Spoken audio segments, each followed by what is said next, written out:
New questions about the secret damning report called Operation Fouled Anchor, which revealed a decades-long history of substantiated sexual abuse, including rapes, at the Coast Guard Academy, according to documents viewed exclusively by CNN. The assaults were treated as minor misconduct by Coast Guard Command and were usually covered up. Victims were often punished. The investigation ran from 2014 to 2019, but only reviewed sexual assaults from the late 80s to 2006, leaving a major gap in its findings. The Coast Guard has failed the victims, and the worst part is the culture and the environment that they still have at the academy is allowing this behavior to continue. Carrie Carwin says she was sexually assaulted in 1995 and even wrote about the incident in her journal at the time, saying a football player came to her room, quote, bit my neck and felt up my chest. Luckily, I got away and he left, but he said he was going to come back and finish what he started. And I was terrified. This guy was bigger than me, he was stronger than me, and I didn't have a roommate, and I didn't know how to protect myself. She reported her attack at the time, but the Coast Guard Academy only gave him demerits and assigned him to write an essay.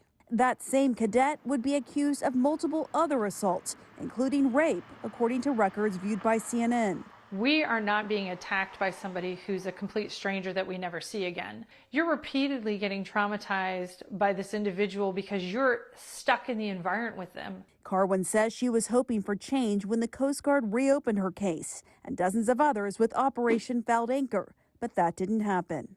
There was no, here's what the results were and this is what we're doing about it and this is the Coast Guard's way forward. Instead, Coast Guard officials kept the problem secret for years. A source telling CNN the report was, quote, very centrally controlled, similar to how a classified report would be treated.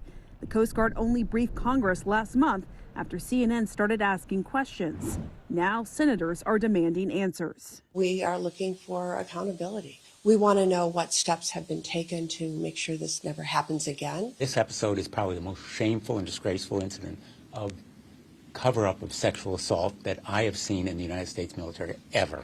Of the dozens of old sexual assault cases examined, only one person was ever prosecuted.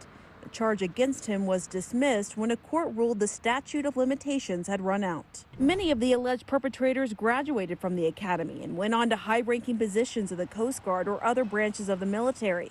The man Carrie Carwin says assaulted her ended up retiring from the Coast Guard with full benefits. The victims don't feel like the Coast Guard handled their situation well. Their attackers have gone on to have careers, retired with benefits, and yet the victims have never stopped suffering. CNN has spoken to more than a dozen former cadets who say they were assaulted over the years, some more recently. We need to talk about it. This woman, who says she was raped 3 times, just graduated from the Coast Guard Academy last year.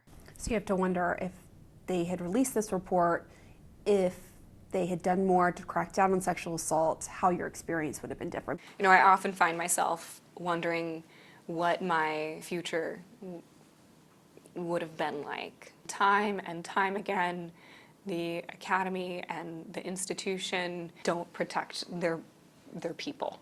It did nothing to save me when I was asking for help, and it's devastating.